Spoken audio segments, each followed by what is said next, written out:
Hey Facebook. So I'm recording this in advance so I can do some screenshots for you.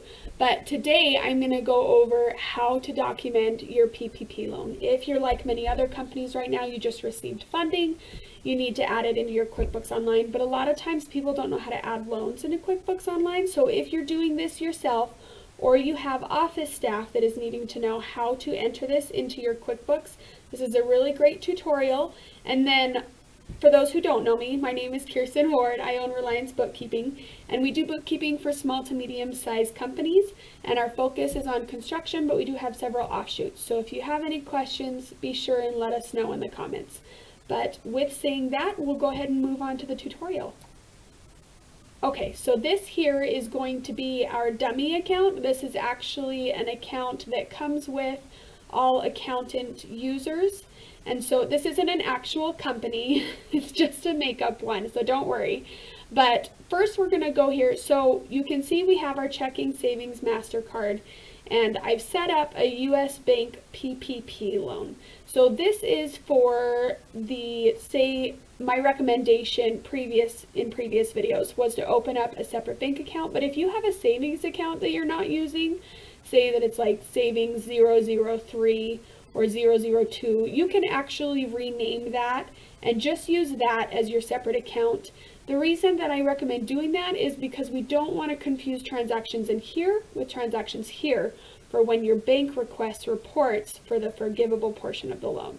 So the first thing we're going to do is create what's called a journal entry, and most commonly this is only used by bookkeeping professionals or accountants. So I wouldn't recommend playing too much with this, just because the credits and the debits can become confusing and balancing it out, and there's a lot of room for error.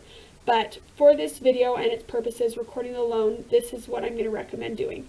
So you're going to create a journal entry. You have today's date. If the funds were released today, make sure that you use up the percentage of the funds you want to be forgivable in the next 8 weeks. Now that does not mean 2 months. That means exactly 8 weeks from the release balance of the loan. So I'm going to go here and I'm going to rename my journal entry to PPP loan origination. Okay, so the first thing I'm going to do here is I'm going to do my PPP loan. So if you don't obviously already have that created, so we're going to do PPP loan point 2. So loans are actually a long-term liability in most cases, meaning it's going to last for more than a year. And you don't know if all this is going to be forgivable, so I would recommend putting it in a long-term liability. You're going to have your detail type, which is other shareholder notes payable, but we're just going to do a regular notes payable, which is what you would do for a typical loan. And then you're going to name your loan here, and it is not a sub-account of anything, it's an account of its own. So you could do PPP origination and then have that set up there. So I'm just going to use the account that I previously set up. And then for long-term liabilities, the normal balance is going to be a credit balance, right? So let's say we got 145,000. Wouldn't that be nice? You're going to have the balance from the loan offset by the deposit into the bank, right? Because you received cash or you received money and the liability is the offset. So I'm going to put my bank account that I'm using for my loan purposes. If you haven't created a account for this yet, you can do US Bank PPP, and well, we'll fix that.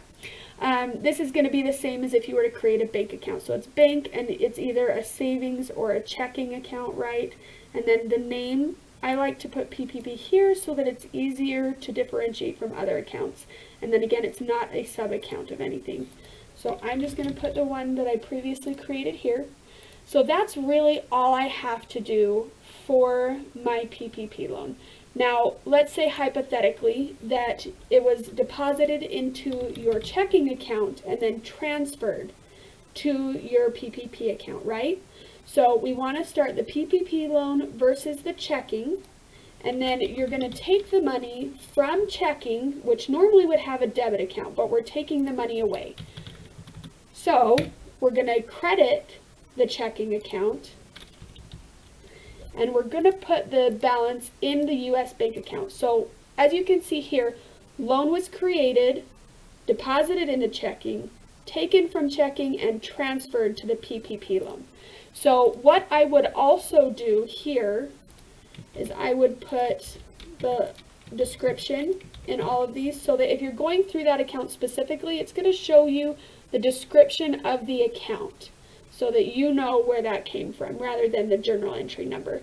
And then if you want to create an attachment, you could put here the day that the 8 weeks expires, and so you could use that for reference. But if you want to attach the loan documents, which I would and what I've been doing for my clients, all you do when attaching a document is you just collect this here, and you can drag and drop as well.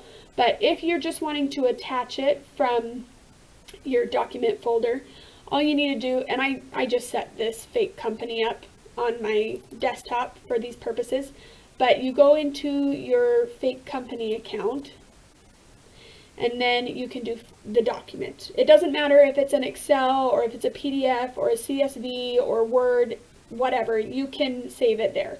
So then you just open that, QuickBooks Online will upload it here, and then you hit save and close. And so that's going to document, if we want to make sure that it was entered correctly, we're going to go to reports and balance sheet, because loans are recorded in balance sheet. And we're going to make sure that it was deposited into the bank, so this should not be a negative number, this should be a positive number. But also that it was recorded as a long-term liability, so right here. Okay? So hopefully that's helpful. If you have any questions, just put them in the comments. If you're looking for a consult to see if bookkeeping with Reliance Bookkeeping would be a good choice for you, you can log on to our website at www.reliancebookkeeping.com and schedule a consult there. Or you can hit me up by email, kward@reliancebookkeeping.com, or you can contact us by phone at 801-927-0299. I hope this was helpful, and if you have any more questions, like I said, just put them in the comments field. Thanks.